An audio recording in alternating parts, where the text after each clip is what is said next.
Semana passada eu faltei, né? Vamos ver se os irmãos lembram da última lição, que foi há 2 semanas atrás, né? Ó, gente, dá só uma olhada. Quero ver quem vai saber responder, né? Porque eu não ia fazer isso com adulto, porque, né? Mas já que o Marcelo chegou aqui e fez, então, né? Então vamos fazer. Então, eu vou fazer algumas perguntinhas para os irmãos. Primeiro, eu vou dar uma leve introdução, né? Nós começamos a estudamos, né, o período dos juízes, e depois do período dos juízes, vieram o tempo dos reis. Você quer colocar aquela linha do tempo, Vande, por favor? Aí, depois do período dos juízes, vieram o período dos reis, e nós entramos um pouquinho, né? Vamos ler juntos o nome dos juízes, para a gente ir familiarizando, né? Que a gente já estudou há 2 semanas atrás. Vamos ler juntos? Otniel, Eude, Sangar, Débora, Gideão, Abimeleque, Tola, Jair, Jefté, Ibzan, Elon, Abdon. Então, estes eram o nome dos juízes que Deus usou nesse período ali, na nossa linha vermelhinha, ali na nossa linha do tempo. Aí nós entramos no período dos reis, né? E aí a nação de Israel não tinha rei humano. O rei de Israel era Deus. Mas eles, né? Então vamos ver quem sabe responder aqui.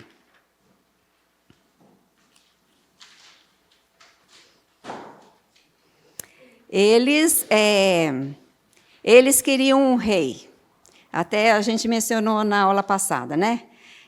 Eles queriam ser iguais às outras nações, porque eles tinham uma justificativa, que Samuel já estava ficando velho e que os filhos de Samuel não andavam nos caminhos do Senhor como seu pai Samuel.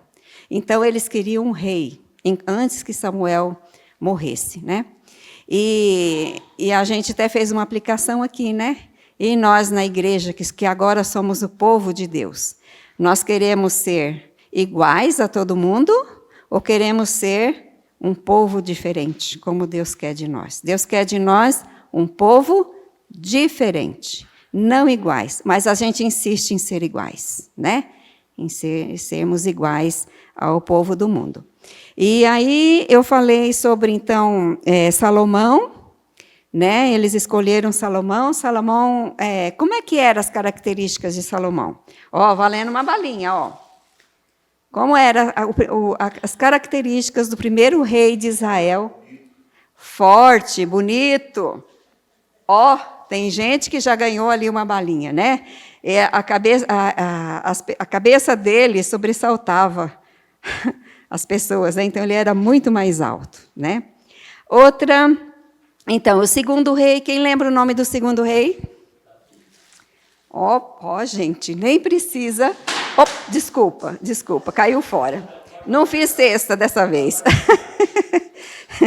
Então, se o Marquinhos estivesse aqui, gente, vocês não levavam nenhuma, porque ele quer responder tudo. Ele presta atenção só para ganhar. O menininho competitivo, parece até que é a avó, né? Que é parecido com a avó. Porque eu também sou bastante competitiva. Eu gosto de competição. E acho que é por isso que eu gosto de trabalhar com adolescente, né? Que eles são bem competitivos e a gente, explora esse lado dos adolescentes, né? Agora, mais uma pergunta. Então, o segundo rei foi Davi, né? Um rei segundo o coração de Deus. Quem foi que escolheu Davi para ser rei de Israel? Quem foi que escolheu? Deus. Muito bem, isso mesmo, né? Então, o pessoal está afiado. Outra pergunta. Que diferença havia entre Davi e Saul? E outros reis também, né, de Israel. Qual a diferença que havia entre esses reis? Davi era um diferenciado, não era? Ele era diferente. Quem lembra qual era algumas diferenças? Pelo menos duas. Ele não era de pequena estatura e era bonito também, que a Bíblia diz. Comparado com Saul, né? É porque ele era o mais novo, né? Ele era o mais novinho da família, e ele que foi escolhido por Deus para ser rei. Ele foi ungido rei, antes mesmo que Saul morresse, né? Mas eu vou ativar a cabeça dos irmãos aqui e vou dizer duas diferenças, né? Entre Davi e muitos dos outros reis de Israel. Davi cria no Senhor e obedecia. Porque quem crê quer obedecer. Outra diferença, Davi concordava com Deus que era pecador, sacrificava animais, confiando em Deus para perdoar os seus pecados e o aceitar. Muitos dos reis sacrificavam, né? Faziam sacrifícios também, só que não tinha essa fé que Davi tinha e a confiança de que Deus iria perdoar e iria aceitar, né? Aquele sacrifício. Tá. Outra coisa importante. Que importante promessa Deus fez a Davi. Uma promessa demais importante. Quem lembra? Quem lembra? Uma promessa que foi feita lá para Abraão, depois para Isaac, depois para Jacó. Agora aqui está fazendo essa mesma promessa para Davi.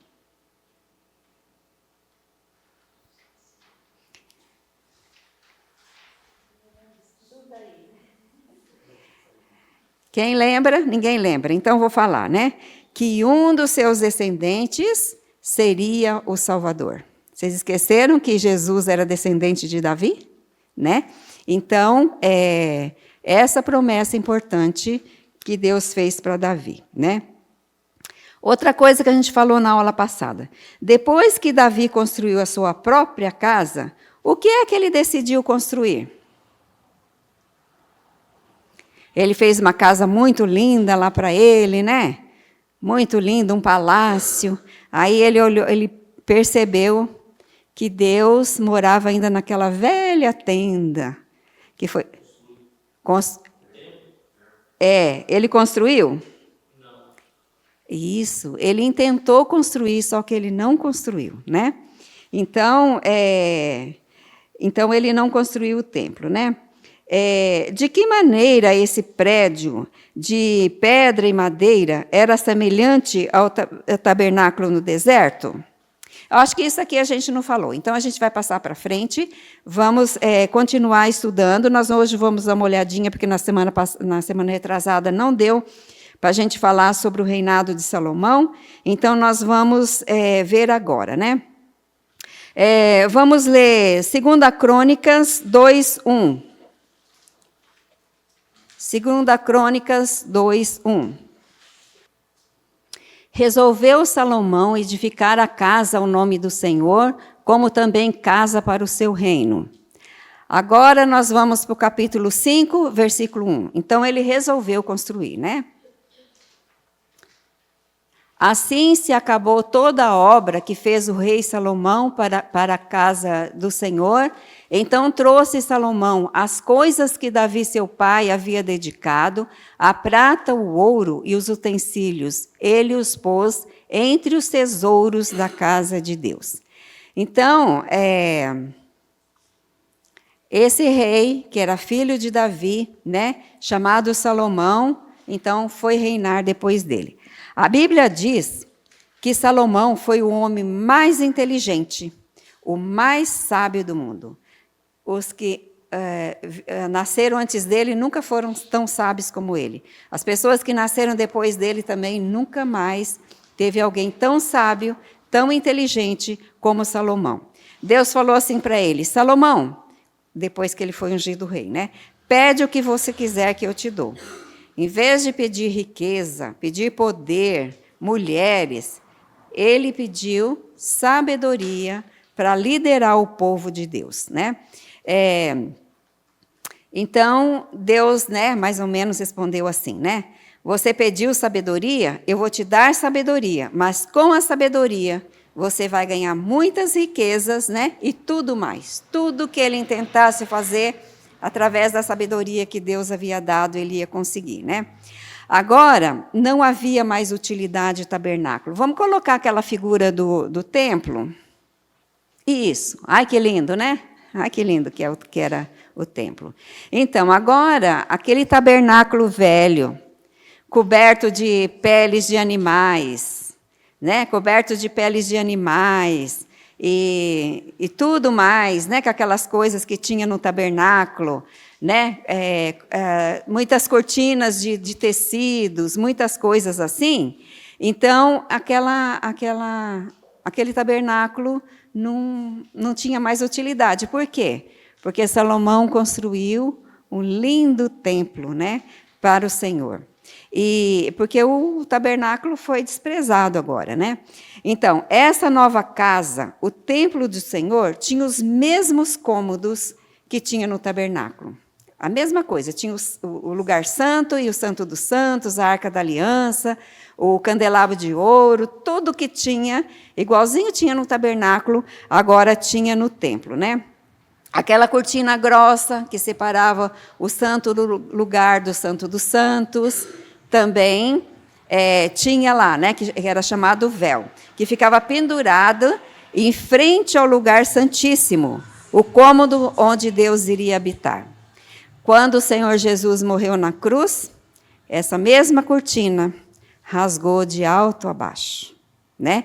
Porque essa cortina era como uma placa escrito assim: proibida a entrada a todos, exceto para o sumo sacerdote, apenas uma vez por ano, né? Então era o símbolo, aquela cortina era o símbolo da separação entre o Deus santo e o homem pecador, né? Então, quando o templo foi consagrado e oferecidos sacrifícios pela primeira vez ali no templo, o Senhor veio, entrou no lugar santíssimo, ou no Santo dos Santos, né?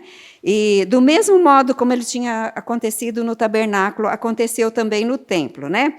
O povo viu a luz resplandecente de Deus, né? A glória Shekinah de Deus. E o povo adorou o Senhor. Então, muitos reis reinaram em Israel depois de Salomão. E muitos deles adoraram ídolos, induziram o povo de Israel a pecar contra o mandamento do Senhor. Muitos e muitos reis, né? Engraçado, eles adoravam ídolos, mas também sacrificavam ao Senhor no templo. Eles adoravam o Senhor, mas também facilitava os ídolos na nação de Israel, induzia outros a serem idólatras também, né? Então, depois da morte de Salomão, a nação de Israel desentendeu-se, sabe, em quem seria o próximo rei.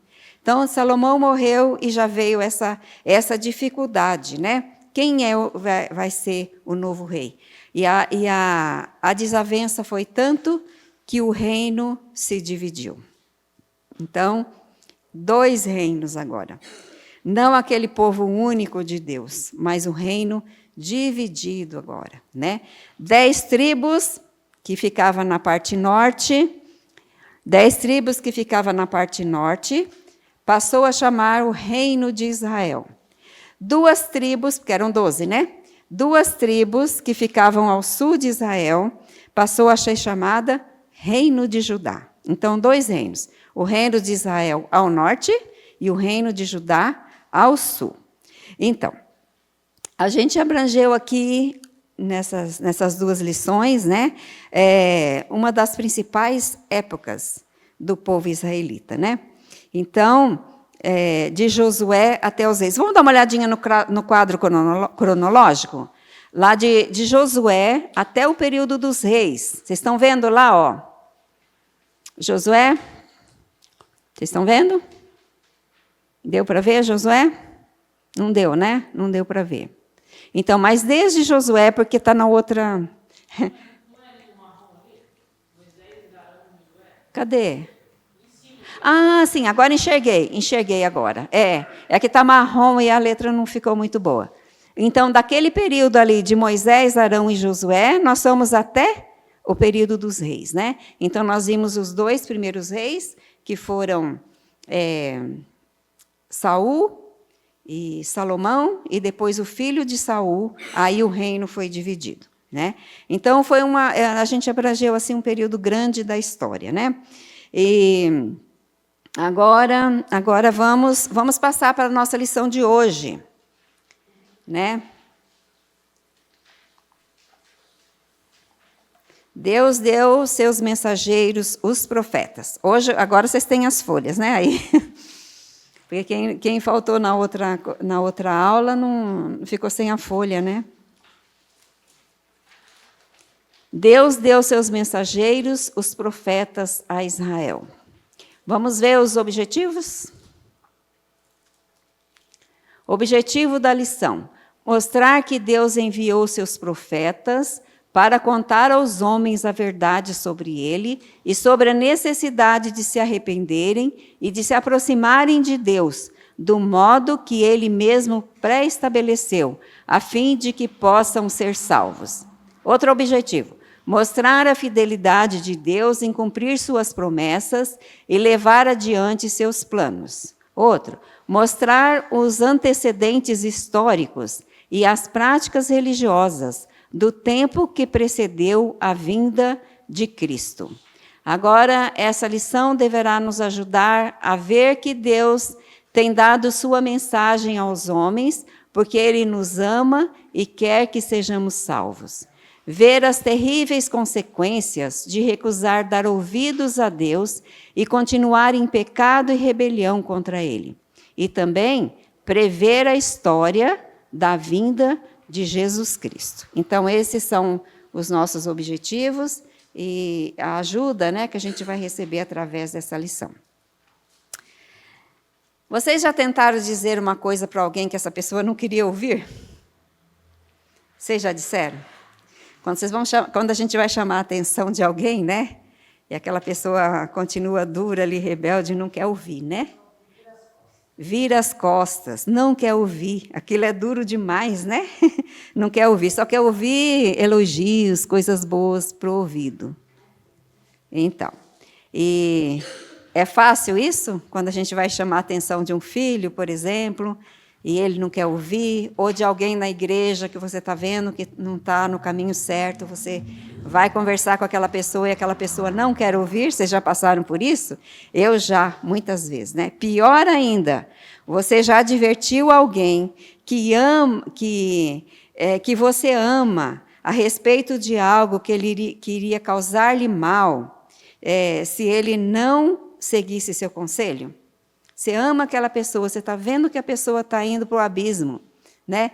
Mas aquela pessoa continua firme e não quer ouvir, continua com seu coração muito duro, né? Deus ama toda a humanidade e quer que todas as pessoas de todos os lugares sejam libertas do poder de Satanás, do pecado e da morte. Por isso, desde o princípio do mundo, Deus tem falado com as pessoas a fim de que eles conheçam a sua vontade. Então, Deus fala conosco e nós temos que ouvir, né? Quem ama Deus tem prazer de ouvir aquilo que Deus tem falado. Ouvir por ouvir? Não. Ouvir para obedecer, né? Para crer. Adão e Eva, Caim e Abel, Noé, toda essa turma, né? Moisés, então, e Moisés também falou a Faraó, não foi? E Deus falou com Moisés enquanto ele conduzia o povo pelo deserto para a terra prometida. E nós vimos como aquele povo era rebelde, né? Como eles tinham dura cerviz, né? Eles tinham era difícil lidar com aquele povo. Deus falou com a nação de Israel e deu-lhe seus mandamentos lá no topo do Monte Sinai. Então, Deus alertando, né, o povo de Deus. Deus falou com os reinos de Israel e também de Judá, através de seus mensageiros, os profetas, a fim de ensinar os seus caminhos e avisar-lhes sobre o julgamento sobre o pecado. Então, quando as duas nações ali saíam fora da vontade de Deus, né, e adoravam outros deuses, seguiam idolatria, né, outros reis foram tolerantes com a idolatria, né, não destruíram os altos e essas coisas todas, né. Então, a grande parte dos reis não confiaram em Deus. Foram muitos os reis, mas a maioria deles não confiaram em Deus. Deus também enviou alguns dos seus mensageiros às nações vizinhas, né, da terra de Israel. Quem lembra de um profeta que foi avisar uma nação sobre o juízo de Deus, foi avisar essa nação, e a gente tem aqui na Bíblia, até a gente vai mencionar ele hoje. Jonas ia avisar uma nação estrangeira? Ia, né? Ia avisar os assírios. Ia para Nínive avisar os assírios sobre aquilo que Deus pretendia fazer, o juízo de Deus sobre aquela cidade. Né? Então, agora nós vamos passar para a letra B, a mensagem dos profetas. Alguém aqui ficou com alguma dúvida desse período? Porque eu só citei, né? Porque é um período longo da história. Tem alguém que tem alguma dúvida? Não, podemos passar para frente, né? Então, vamos ver, letra B, a mensagem dos profetas. Então, os mensageiros de Deus eram chamados profetas. Então, vamos dar uma olhadinha em alguns nomes deles. Vamos lá no quadro ali. Onde tem profetas aí, Vande? Cadê? Ah, tá. Isaías, Jeremias, Ezequiel, Daniel. Esses todo mundo sabe, né? Que tem até nome de livro da Bíblia, né? Com os nomes deles, né? Isaías, Jeremias, Daniel. São os profetas, eles são mais conhecidos. Ezequiel também, né? E era muito conhecido. Tem Ezequiel lá também? Tem, né? Tem Ezequiel e também tem Daniel. Então, esse período, esses livros históricos, né? Que contém aí na Bíblia, eles são os chamados os profetas, né? São os livros proféticos e também eles são divididos em duas partes. Sempre a gente fala assim, Isaías era profeta maior, mas Naum era um profeta menor. O que isso quer dizer? O que os irmãos entendem disso? De profeta maior, profeta menor? O que significa? Que um escreveu um livro grandão, escreveu bastante. E outro escreveu bem pouquinho, né? O livro é pequenininho, então esses são os profetas menores. Não quer dizer que tem menos importância. Só o tamanho que é, né? Então, os profetas maiores e também menores. Mas o que é que os profetas diziam ao povo? Qual era a mensagem deles? Vamos ver algumas? Primeiro, os profetas de Deus diziam ao povo que se arrependesse, destruísse seus ídolos e que confiassem apenas no Senhor, né? Hoje, como é que é as profecias que a gente vai eu não vou, né? Que na igreja eu só venho aqui.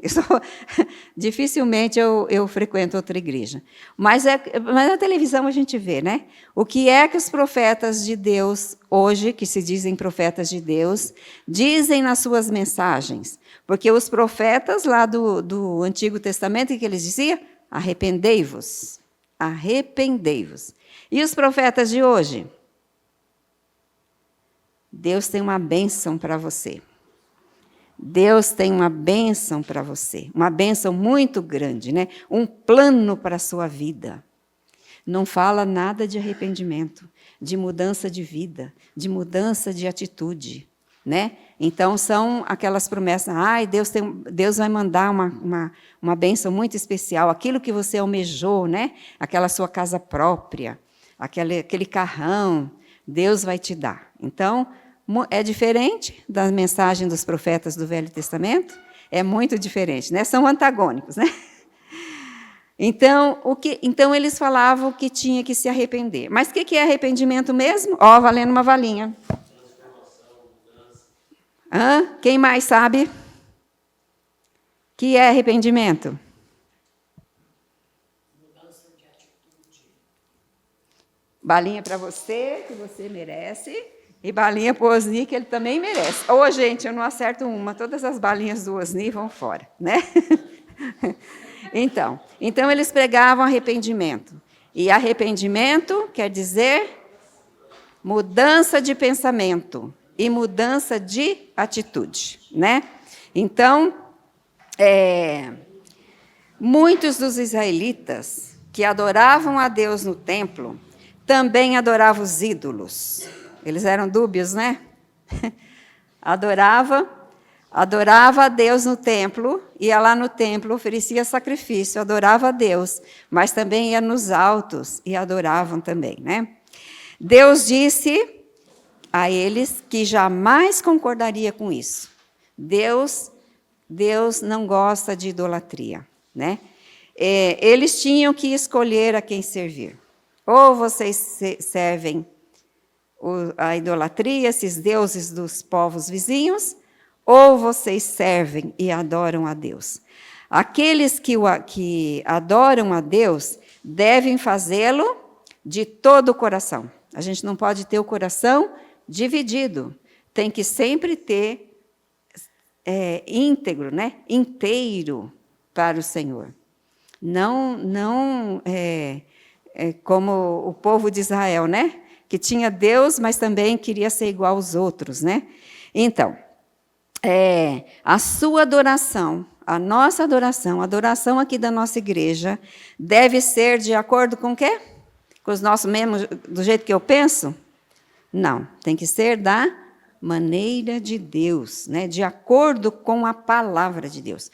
Tudo que nós cantamos, tudo que se fala, deve ter concordância com a palavra de Deus. Se alguma coisa sai um pouquinho fora, a gente deve rejeitar, porque não está de acordo com a vontade de Deus e com a palavra de Deus, porque Ele é o único Deus vivo e verdadeiro.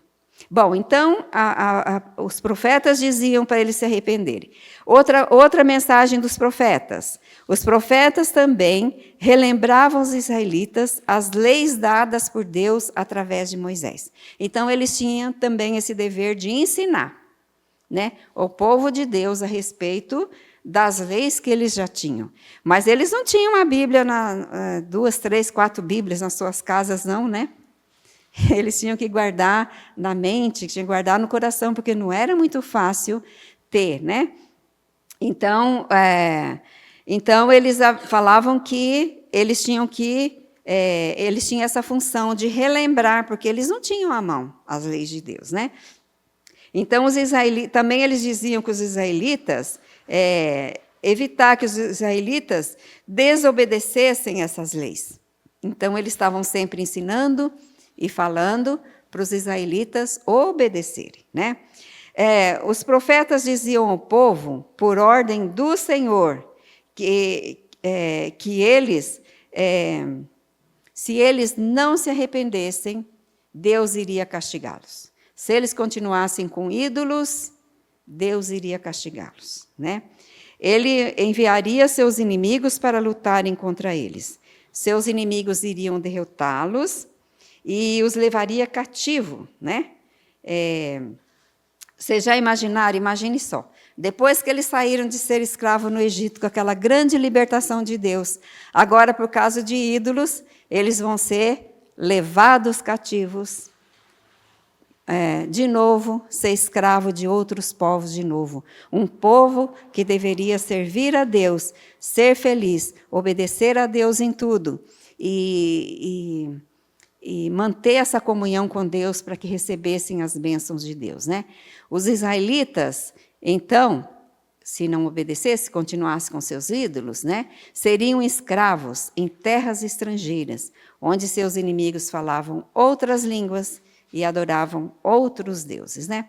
Vamos dar uma olhadinha? Isaías 10, 5 e 6. Só para confirmar isso aqui que a gente falou agora. Ai da Síria, cetro da minha ira, a vara em sua mão é o instrumento do meu furor. Vamos ler junto? Ai da Síria, cetro da minha ira, a vara em sua mão é o instrumento do meu furor. Envio-a contra uma nação ímpia e contra o povo da minha indignação. Lhe dou ordens para que dele roube a presa, e lhe tome o despojo, e o ponha para ser pisado aos pés, como a lama das ruas. Vocês já pensaram? Isaías, o profeta, né? O Isaías estava profetizando aqui para as 10 tribos do norte. Como chamava as 10 tribos do norte? Israel, né? Então ele estava profetizando a Israel que os assírios iria lutar contra eles e ia levá-los cativos se eles não se arrependessem. Então as 10 tribos do norte iam ser levados para onde? Para a Síria, né? Né? Agora vamos ver Jeremias 25. Também entregarei toda a riqueza dessa cidade, todo o fruto do seu trabalho e todas as suas coisas preciosas. Sim, todos os tesouros dos reis de Judá entregarei nas mãos dos seus inimigos, os quais hão de saqueá-los, tomá-los e levá-los à Babilônia. Então, para onde a tribo de Judá iria ser levado? Cativo? Para a Babilônia, né? Vamos ver onde fica a Babilônia, gente? Onde fica a Síria, onde fica a Babilônia? Lá naquele mapa. Olha lá, gente. Está vendo lá, ó? A Mesopotâmia ali, ó. Está vendo? Aqui não é a Síria, né? Mas tem Babel ali, né? Então, Deus iria mandá-los para essas terras. Eles iam sair dali de Israel e iam ser levados lá, né? Ali é Babel, a antiga Babilônia, né? E o Iraque, ali, naquela região ali, então, eles iam ser levados. Não para a Síria, gente, para a Síria, tá? Então, tá. Então, Deus mudou? Não, Deus não mudou, né? Ele é o único vivo e verdadeiro. Ele é o nosso Criador. E castigará todo aquele que adorar e servir alguém além dele. Então, Deus exige exclusividade na adoração, né? Então, através dos anos, né, Deus relembrou várias vezes ao seu povo também que o Salvador viria, né? O Senhor prometeu a Davi que o Messias prometido seria da linhagem da sua família. Então, tudo isso os profetas falavam e falavam, né? Então, nós vimos que a mensagem era de arrependimento, depois que eles também tinham a tarefa de ensinar o povo, né, sobre as leis de Deus, e agora uma terceira coisa, a terceira tarefa que os profetas também tinham, né? Os profetas predisseram muitas vezes a respeito desse grande Salvador, o que aconteceria com ele. Então, os profetas também predisseram, né? muitas profecias a respeito do Salvador, que havia de chegar, que havia de nascer, e também tudo que aconteceria com esse Salvador, onde ele ia nascer, onde que ele ia morrer, e o que ia acontecer, né? Então, essas coisas estão todas registradas na Bíblia. Então, nas próximas lições, nós veremos algumas dessas profecias e como Deus cumpriu essas profecias. Tá? Então, nós vamos fazer comparação, quando chegar na vida de Jesus, principalmente, nós vamos pegar a profecia do Velho Testamento e comparar com os fatos novos, com o nascimento de Jesus, com a vida de Jesus, para a gente se certificar que realmente as profecias se cumpriram, né? Porque Deus sabe tudo antes que aconteça. Vamos dar uma olhadinha, 2 Pedro 3, 9 a 13. Não retarda o Senhor a sua promessa, como alguns a julgam demorada. Pelo contrário, ele é longânimo para conosco, não querendo que nenhum pereça, senão que todos cheguem ao arrependimento. Virá, entretanto, como ladrão o dia do Senhor, no qual os céus passarão com estrepitoso estrondo, e os elementos se desfarão abraçados. Também a terra e as obras que nela existem serão atingidas.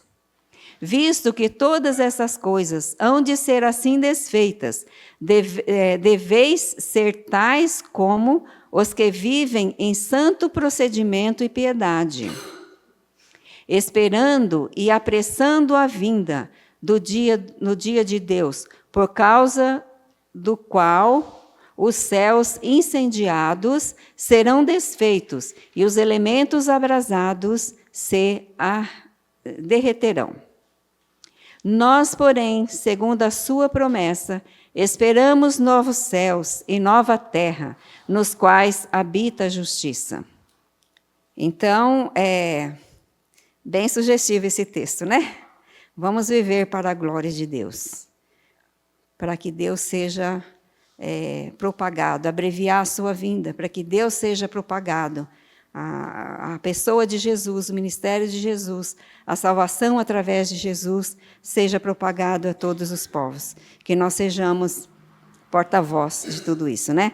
Vamos ler também, não vamos ler, vamos falar de cor. João 3,16, vamos falar junto? Porque Deus amou ao mundo de tal maneira que deu o seu Filho unigênito, para que todo aquele que nele crê não pereça, mas tenha a vida eterna. Agora vamos para o Velho Testamento. A gente viu 2 textos do Novo, né? Agora vamos para o Velho Testamento. Ezequiel 18, 32. Porque não tenho prazer na morte de ninguém, diz o Senhor Deus. Portanto, convertei-vos e vivei. Convertei é mesmo que arrepender, né? Mudar nosso rumo na vida, né? Deixa eu ver. Então, vamos passar para frente. Agora nós vamos aí para a letra C. Vamos relembrar alguns profetas? Vamos relembrar alguns? Então, Deus mandava os seus profetas para que eles falassem aos reis, mas a maioria deles não queria ouvir.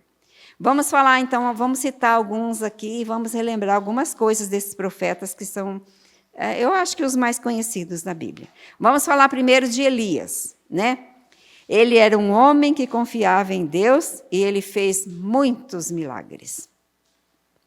Então, um dia, Elias pediu a Deus para que as chuvas, para a chuva, cadê? Um dia, Elias pediu a Deus para parar as chuvas para castigar o rei Acabe, que era um rei muito mau em Israel, né? Então, ele era um rei mau, então Elias pediu para que parasse a chuva, que viesse uma grande seca. Deus mandou o profeta esconder-se além do rio Jordão. Deus o sustentaria pelas águas do ribeiro, aquele ribeiro, acho que vocês lembram, né? O Querite, o ribeiro Querite. E os corvos iriam trazer pão e carne no seu bico para sustentar o profeta. Porque ele fez isso, então Acabe, sua esposa Jezabel, estava procurando a cabeça dele, né? Elias desafiou o rei e disse para ele ajuntar, uma certa feita, né? Então, disse para ele ajuntar 450 profetas de Baal, 450 de Baal e 400 de Azera, outro deus, né? Outro ídolo. E Acabe fez isso? Fez. Né? Ele juntou os profetas.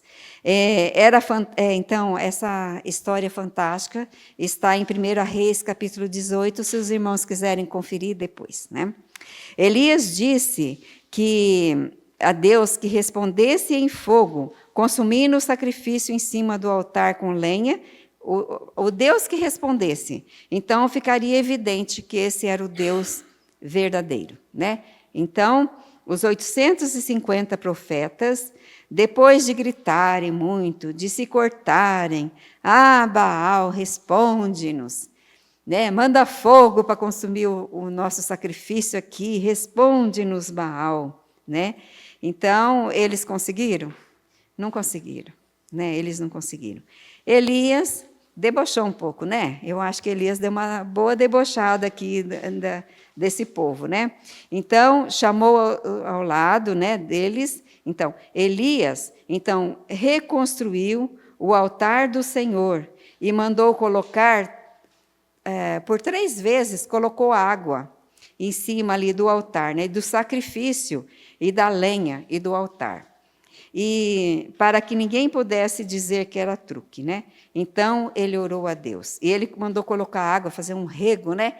Em volta, encher de água, encharcar bem aquele altar, né? Porque alguém podia dizer que era um truque, mas, né? Então, subitamente, caiu o fogo do Senhor, queimando todo o sacrifício. Queimou as pedras, queimou o pó da terra, queimou a água da valeta em volta do altar, né, ao redor do altar, queimou tudo, inclusive as pedras. Né? Então Elias matou esses profetas no ribeiro de Quizon. Né? Isso está no versículo 40 do capítulo 18 de 1 Reis. Outra coisa, Elias tinha que correr para salvar a sua vida, pois a rainha Jezabel e o rei Acabe prometeu matá-los. Então, isso está no capítulo 19 de 1 Reis. Deus levou Elias vivo numa carruagem de fogo. Então, da mesma maneira que Deus fez com Enoque. Vocês lembram do Enoque lá no comecinho das nossas lições? A pessoa que não morreu também. Então, Elias também. Ele não experimentou a morte, ele foi levado numa carruagem de fogo. Então, aqui algumas coisinhas que a gente relembrou aqui da vida do profeta Elias. Agora vamos ver outro profeta, Eliseu. Então, este profeta, ele ficou no lugar de Elias. Também fez muitos milagres, talvez o dobro de milagres de Elias, né? Oi? 14? Tá. Certa vez, um rei inimigo de Israel, né, um rei sírio, da Síria, não a Síria, tá? Certa vez, então, esse rei inimigo de Israel estava procurando acabar com Israel. Então, Síria fica no norte de Israel, né? Vocês estão acompanhando as guerras aí contra Israel, vocês sabem onde fica a Síria, né? Então, e esse rei queria acabar com Israel. Parece que toda a história da existência de Israel tem gente querendo acabar com Israel, né? Então, aqui, esse rei queria acabar com Israel. Então, ele ia atacar Israel. Então, Deus falava para Eliseu o que o rei da Síria estava planejando, né? E aí, o Elias advertiu o rei de Israel. Aí, o que acontecia? Os planos do rei da Síria se frustravam, porque não tinha o elemento surpresa, porque Israel já se prevenia contra esses ataques, né? O rei da Síria não conseguia fazer mal para o povo de Israel. Ele ficou assim, na situação de... Ele não conseguia atacar. Ele nunca podia atacar Israel por causa disso, né? Então, o rei mandou chamar os seus súditos, servos, generais, e perguntou, né, quem é que estava passando as informações da estratégia de guerra para o rei de Israel, né? Ele queria saber se tinha um espião no meio deles. Então, ele pressionou ali para saber se tinha espião, né? Mas eles falaram, não, nenhum de nós ninguém aqui é espião. Mas tem um homem que sabe todos os movimentos que planejamos em nossa sala secreta. Sabe aquela sala fechadinha lá no palácio? Pois é. Tem um homem em Israel que sabe tudo que a gente planeja lá. Ele sabe tudo e conta para o rei de Israel. Então, o rei da Síria descobriu onde estava esse profeta e cercou a cidade e queria acabar com Eliseu, porque Eliseu é que estava fazendo isso, fazendo com que eles perdessem, né? Então, um dia lá de manhã, né, esse profeta, Eliseu, né, junto com seus servos, então eles saíram da cidade. Ele olhou e viu todos os soldados sírios cercando a cidade. E ele nem deu bola. Ele viu o exército que iria atacá-lo, queria acabar com a vida dele. Mas ele não deu bola, ele não ligou, né? Então o servo disse mais ou menos assim, ó, meu mestre, vejo os exércitos desse rei está cercando a cidade. Então o profeta respondeu assim, ó, meu filho, não vê o exército do Senhor? Você não está vendo o exército do Senhor? Você está vendo só o exército da Síria? Quantas vezes a gente só vê isso, né? A gente só vê isso, a gente não vê o Senhor lutando por nós, nos protegendo, nos guiando, nos livrando de inimigos, né? Aí Eliseu orou e então abriu os olhos, o Senhor abriu os olhos daquele servo, né? E ele viu ao redor deles, né, os anjos de Deus. Então, o ajudante do profeta aqui também viu o exército de Deus que ia pelejar por eles. Então, Eliseu orou e todo o exército inimigo ficou cego. Eliseu levou todo aquele exército para o rei de Israel e os apresentou em Samaria, né? Então, só que depois Eliseu voltou a orar e aqueles soldados voltaram a ver, né? Eles não ficaram sempre cegos, não, porque Eliseu também orou por eles para que eles voltassem a ver. Agora vamos ver outro profeta. Vocês ainda estão com coragem? Vamos mais um pedacinho? Agora é Jonas, né? 770 a.C., também era um profeta de Deus. Ele escreveu o livro de Jonas, que tem aí na Bíblia, né? Não é um livro grande, mas se os irmãos podem ler em casa, né, para ver como foi a vida desse profeta. Então, vamos ver algumas características, né? Porque o Salvador vai mencioná-lo mais tarde. O Senhor Jesus mencionou o profeta Jonas, né? E falou dos dias que ele ficou no ventre do grande peixe, assim também, então ele era um tipo de Cristo, né? Deus pediu a Jonas para ir para a Síria, né? Cuja capital era Nínive, então num país longe, lá pertinho da Babilônia, né? E Deus queria dar mais uma chance para as gentes desse país se arrependerem. Deus queria que o povo de Nínive se arrependesse, né? E então mandou esse profeta para lá, né? Essa cidade era tão grande, né, diz a Bíblia, que demorava 3 dias para atravessar essa cidade a pé, né? Hoje em dia a gente não acha tão grande assim, né? Principalmente quem viveu em São Paulo não acha que é assim tão grande, mas era uma grande cidade. Então, Deus mandou Jonas para o noroeste, né?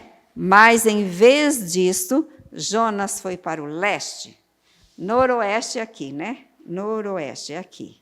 E para onde ele foi? Leste. Aqui é onde nasce o sol, né? Então, ele foi para o leste, né? Então, muito diferente do destino que Deus havia mandado ele ir, né? Então, ele saiu pelo mar Mediterrâneo, correndo e fugindo de Deus. Ele não queria ir a Nínive. Então, ele pegou sentido contrário. Em vez de oeste, ele foi para o leste, né?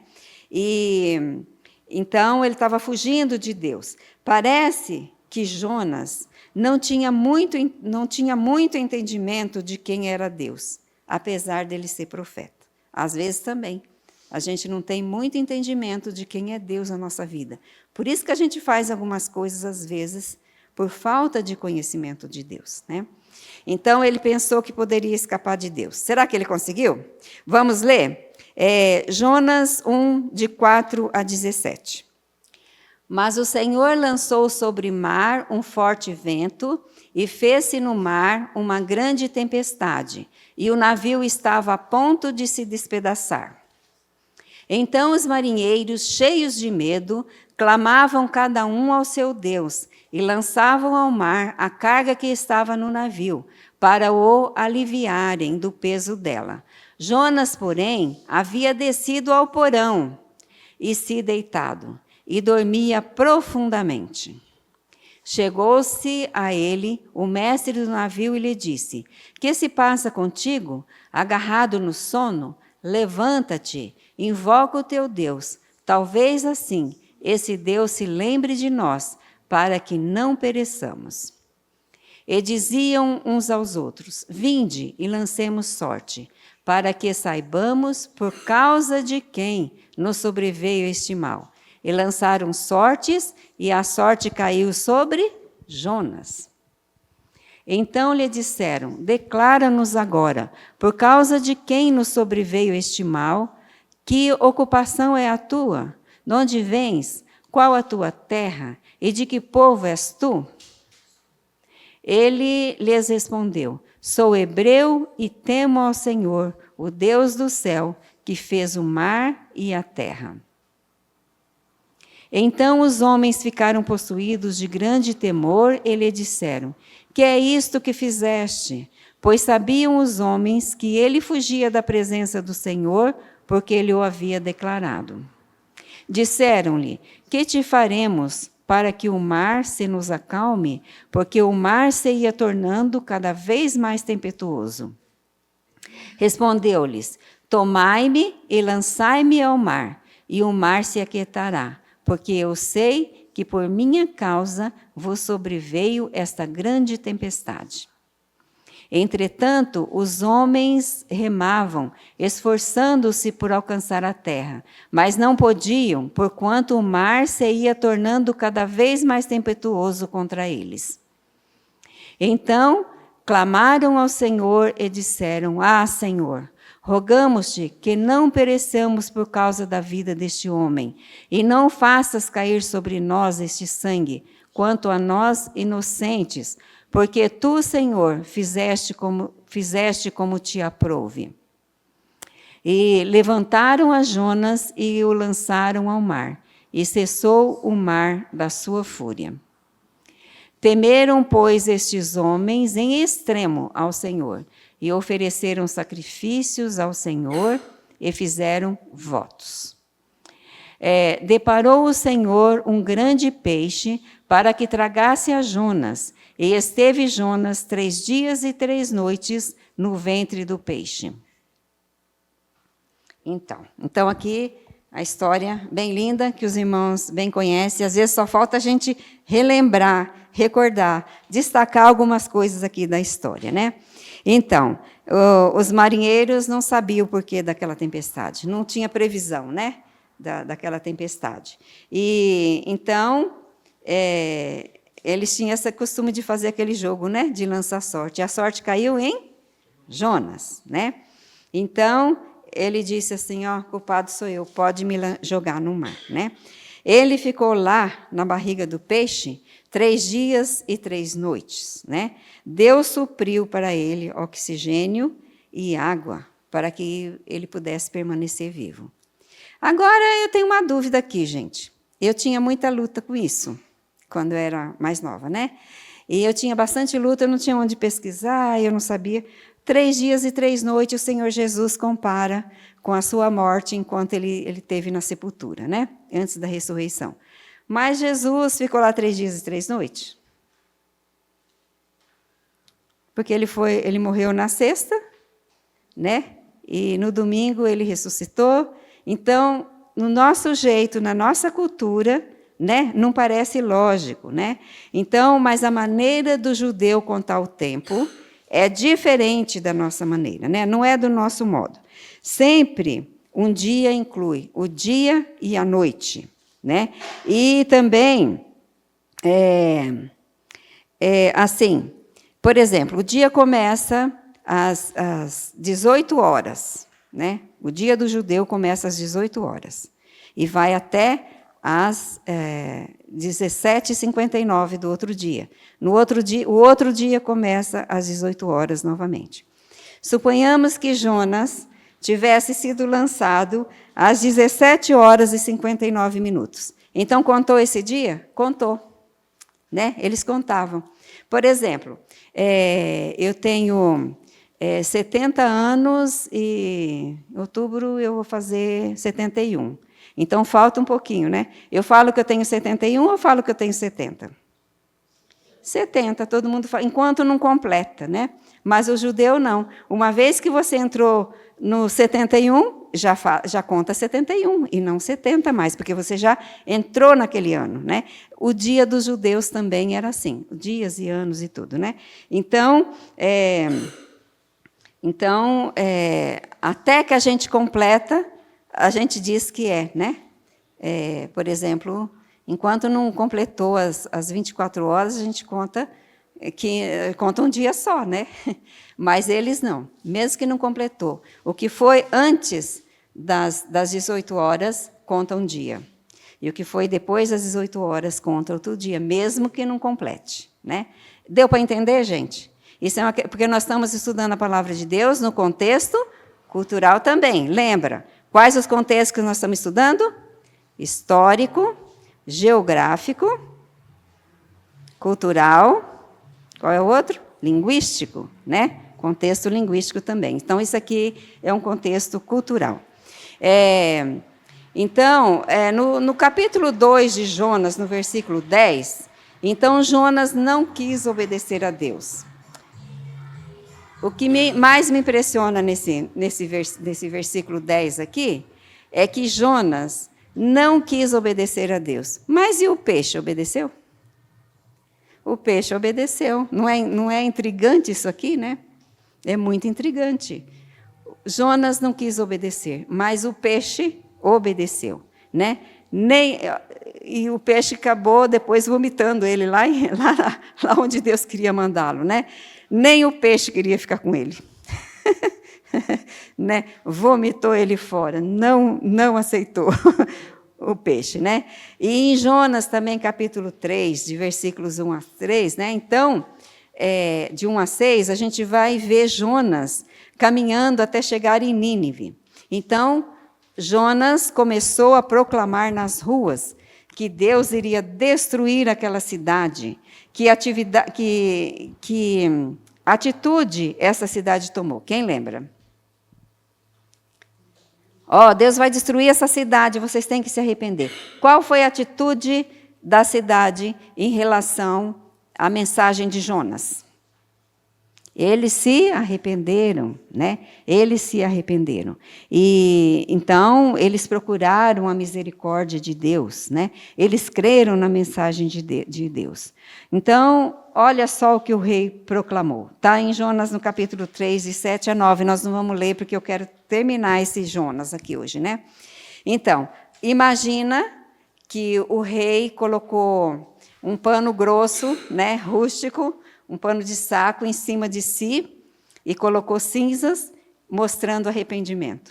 Não só ele, mas todos os seus súditos, inclusive os animais, né? Inclusive os animais. Então, imagina, então, que os animais precisavam de arrependimento? Eles tinham que se arrepender? Não, né?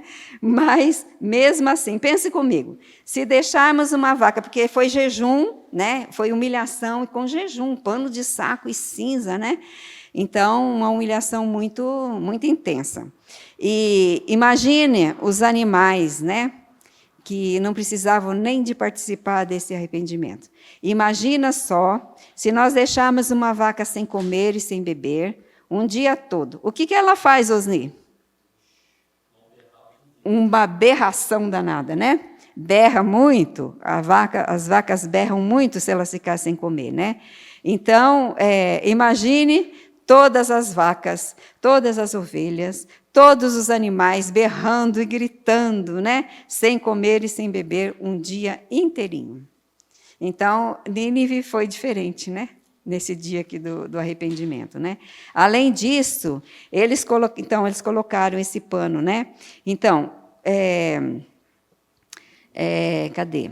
E também, lá em Nínive, né, quando também alguém morria, eles faziam isso também. Né? Então, você pode imaginar uma vaca lá, coberta com este pano e com cinza berrando, né? Seus bezerros gritando e o povo clamando em alta voz. Por favor, Deus, não mande esse juízo sobre nós. O povo gritando e as vacas e todos os animais gritando, né? Então, no capítulo 3, versículo 10, né, a gente vê que Deus é misericordioso.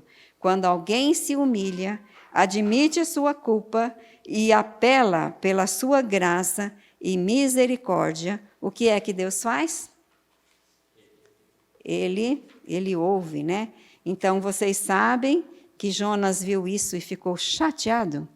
Quando ele percebeu que o povo de Nínive tinha se arrependido e que Deus não ia mandar o juízo sobre eles, ele ficou chateado, né? Talvez ele pensasse assim que Deus tinha que destruir aquele povo, né? Porque aquele povo era muito mau. Então, talvez ele tenha ficado lá em cima da montanha só observando, né? Para ver a destruição de Deus em cima daquele povo, que nem aconteceu em Sodoma e Gomorra, né? Talvez.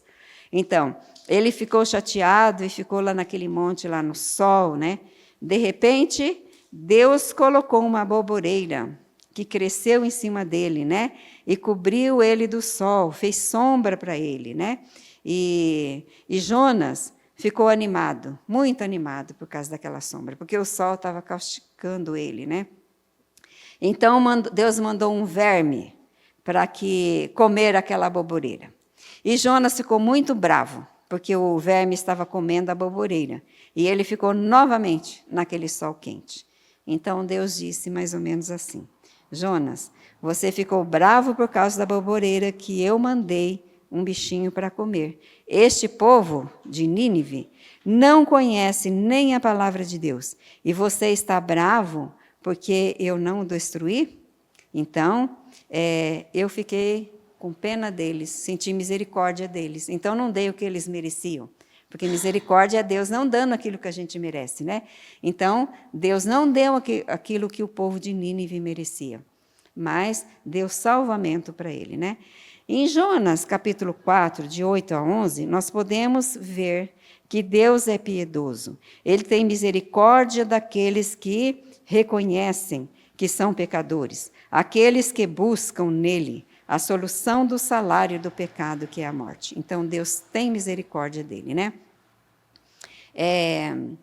A semana que vem, então, eu acho, tem só mais um pedacinho. Os irmãos querem continuar ou querem parar aqui? A gente para e volta na semana que vem.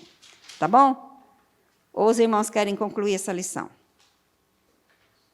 É porque tem alguns versículos para ler, mas são poucos. Então, vamos deixar para a semana que vem. Aí a gente continua, tá bom? E aí porque só falta um pedacinho, só falta a letra D e a letra E, né, que é a conclusão. Mas a gente deixa para a semana que vem. E aí nós vamos ver nas próximas lições, né, a partir da semana que vem, a atitude de Israel para com Deus, para com seus profetas e para com a sua mensagem, né?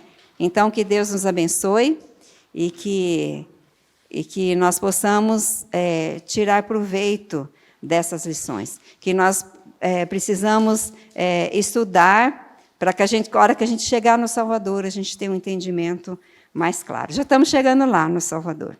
Então, eu não sei quantas lições ainda eu vou conseguir dar antes do nascimento de Jesus. Então, que Deus nos abençoe e que os irmãos fiquem animados, estudando a palavra de Deus e adquirindo conhecimento, né? Para que essa é a vontade do Senhor. Por isso, Ele nos deu a sua palavra. Amém.